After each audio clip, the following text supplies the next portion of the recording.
Alright, so ladies and gentlemen, it's your brother Bolo V&R. And this is for documentation purposes, right? Fair use, fair use. It says how the CIA and Edward Seaga discharged Jamaica. Let's play the clip.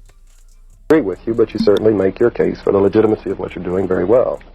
Let's take a look at some of the things which Lewis had to say, and we'll let you comment ever so often on this, okay?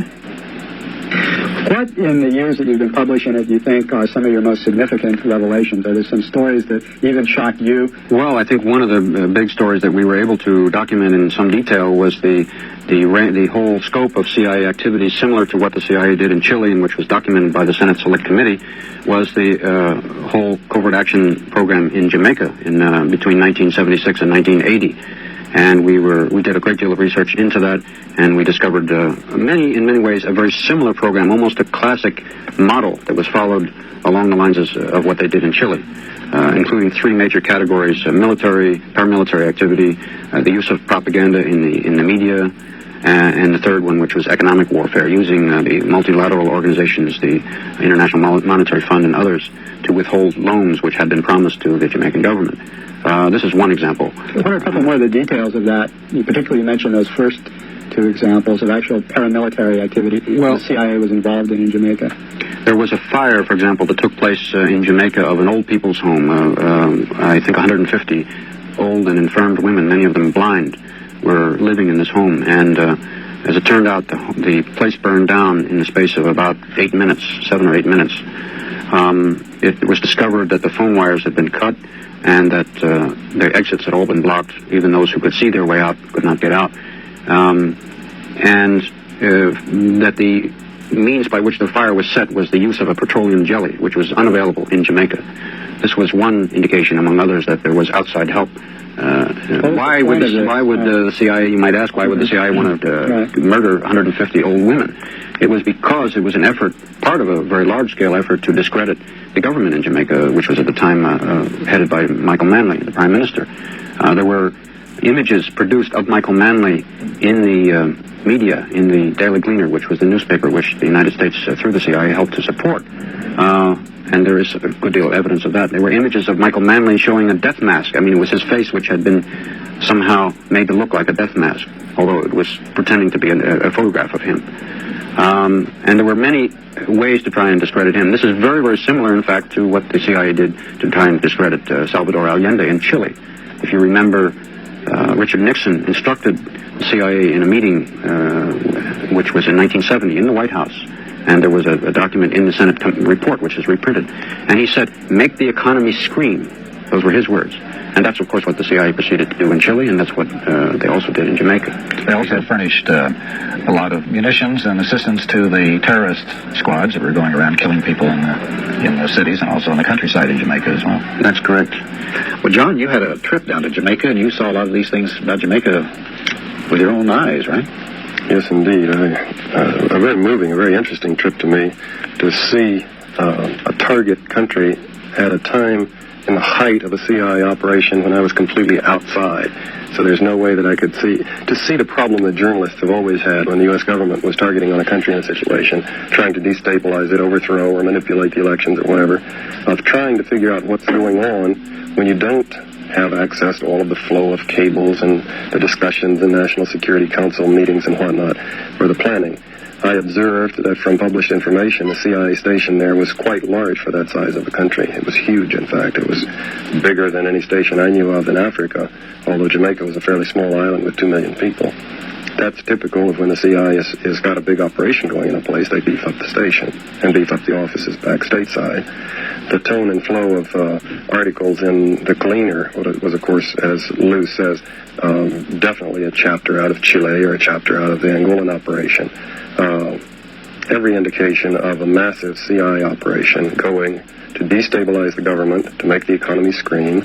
And in that case, I would say that probably someone got promoted for that one, probably several people. Because Manley was right about it. Support. By legitimate. Yeah, without a scandal, without an assassination, without the things that have caused the CIA so much grief, Manley, a champion of social democracy, of giving the people a piece of the pie, was thrown out of office, and an arch-capitalist was put in office. And again, there was minimal adverse publicity. Lou Wolf and the others were studying the situation and did publish about what was going on, but it was not published in the New York Times and the Washington Post, and the big television networks didn't do studies on it, primarily because even if the journalists of the big organs knew what was happening and might have wanted to, they really, just because of the secrecy, couldn't get the truth about what the United States was doing. One interesting thing was that the effectiveness of the liars in our government, the duplicity. When we formed the CIA, we committed our leaders to having two policies, as Lou says, the rhetoric, the public statements, and the truth about what United States policy is. So an interesting measure of presidents is how effectively they lie. Interesting discussions that occur inside the CIA is about lying. Would you lie? You're the DDO and you're going to testify to the Senate. And serious discussions. Are you going to lie? Because if you do, it's perjury and there's a chance you could go to jail. And yet, the organization expects you to lie. President Carter was one of the most effective liars I have ever watched on television and through the media. As a poker player, man, I would never go up against that man. He could look at that camera and say things that obviously he knew were completely and totally false.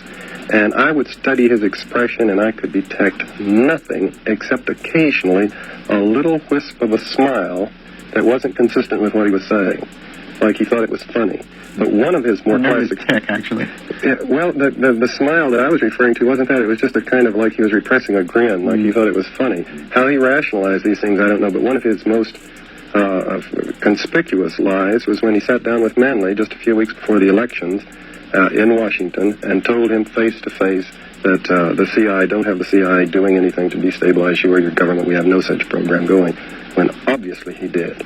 And he pulled it off to the point where even Manley was troubled. Very effective liar.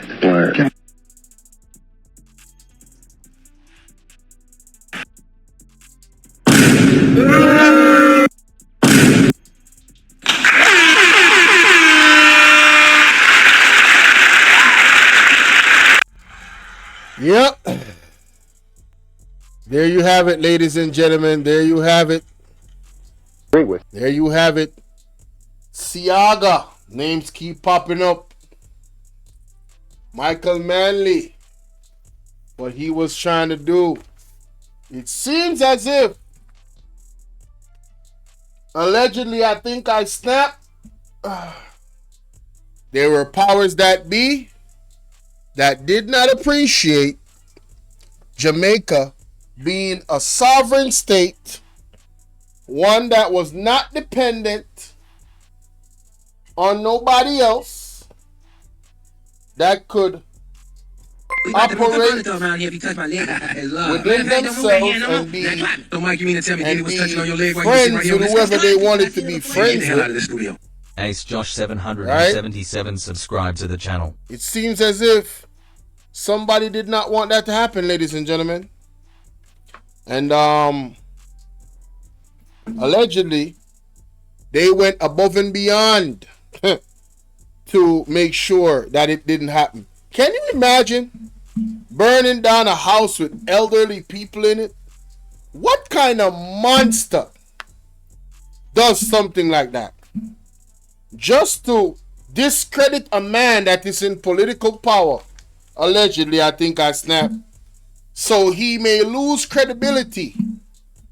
When you hear Andrew Holness say, allegedly, that he will do anything to win, do not take that lightly, ladies and gentlemen.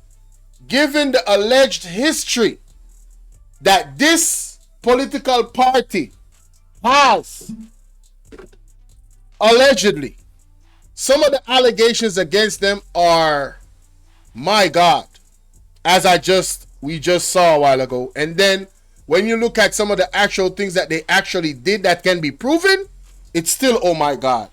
So these guys, for any well-thinking individual out there, one, in my opinion, should never be trusted.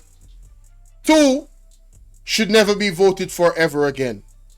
I could give you 1,000 reasons to never support the Jamaica Labour Party ever again in the history of your life. 1,000 reasons. But there are so many that could be in the top 10. Trust me.